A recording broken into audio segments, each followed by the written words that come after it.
అప్పుడు పిలిచారమ్మ, పిలిచిన పాట శివాయ మీరందరూ పోయినాం. ఇది మీరు అందరూ గుట్ట ఊడుస్తున్నారా? మీరు గుట్ట ఊడుస్తున్నారు, భగవంతుడు మీ గుండెలను ఊడుస్తాడు.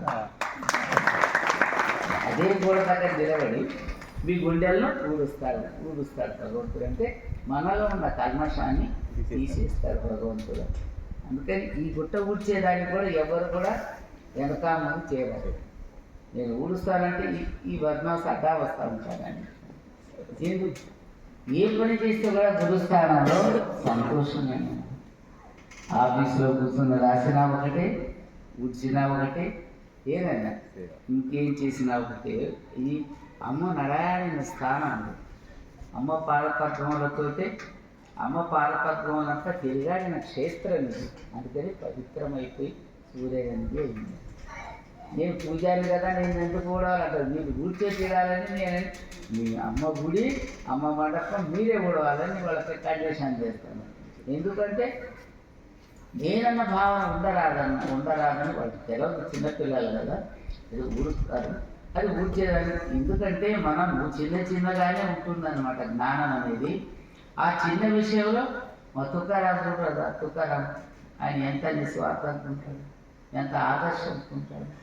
లక్ష్మమ్మ వాళ్ళు, వెంకటమ్మ వీళ్ళందరూ కూడా ఎంతో నిస్వార్థంగా, త్యాగంగా అందరూ కూడా ఉంటూ ఉన్నారన్నమాట.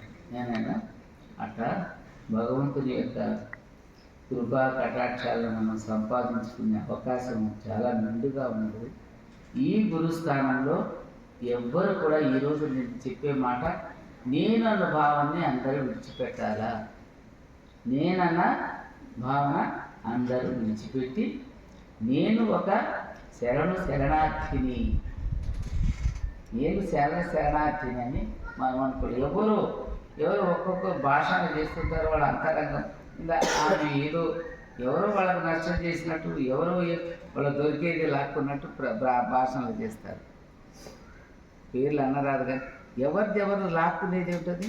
నీ కర్మ ఫలితాన్ని నువ్వు భోగిస్తూనే ఉంటావు అంతే. గురుస్థానంలో ఒకప్పుడు వాడు దొరుకుతుండొచ్చు, వాడు దొరకపోవచ్చు. అన్నింటికి కూడా తృప్తి చెందాలి అంతేనా. అందుకే శరణార్థి. ఎవరికి ఒకరిని లాగేది ఏమి ఉండదు. కానీ వాళ్ళ ప్రవర్తన వల్లే వాళ్ళు దాన్ని పోగొట్టుకుంటారు.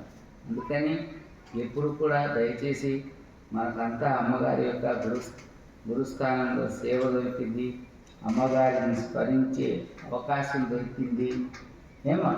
అమ్మగారిని స్మరించే అవకాశం దొరికిందంటే మనమంతా ధన్యులము. సదా మనం ఆ గురువు స్మరణ చేసుకుంటూ మనం ఎంత చేసుకుంటే అంత ఫలితం వస్తుంది. కాకుండా పోదు. అది ఎక్కడ పోదు ఆ ఫలితం. అది చూసుకోవాలి. మనం పెద్దోళ్ళమా, మనం వాడికన్నా గొప్పడమా, వీడికన్నా మనం గొప్పడమా, వాడికన్నా నేను అనే భావన మాత్రం ఈ స్థానంలో రాదు. అదంతా కూడా సమాజం, ఆశ్రమంలో అటువంటి భావన కూడా రారాదు. ఇది దొరికింది నాకంటే ఇది ఒక బాధ్యతగా మనం భావించుకోవాలి. దానికి తగిన న్యాయాన్ని మనం చేయాలి.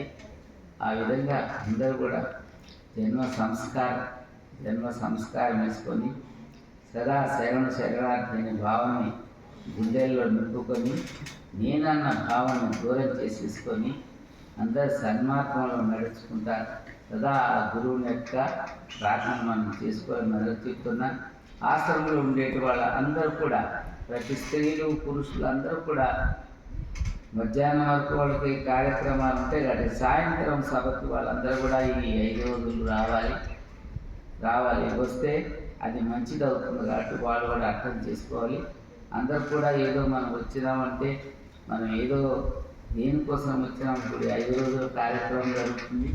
అక్కడ ఏమి యొక్క సత్సంగం జరుగుతుంది, ఏమి జ్ఞానం వస్తుంది అని తెలుసుకోవాలి. కేవలం వండుకోవటం, తింటాము, కష్టం చేయటం అనేది కాదు.